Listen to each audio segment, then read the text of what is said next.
السلام علیکم ناظرین، میں ہوں ثنا مرزا۔ اب دیکھ رہے ہیں K92 نیوز۔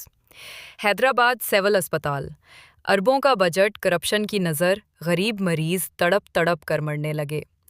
حیدرآباد سول اسپتال کو ملنے والا سالانہ اربوں روپے کا بجٹ بھی انتظامیہ اور بااثر شخصیات کی کرپشن کی نظر ہونے لگا ہے، جبکہ دوسری طرف غریب مریض علاج کے لیے تڑپ تڑپ کر جان دینے پر مجبور ہیں۔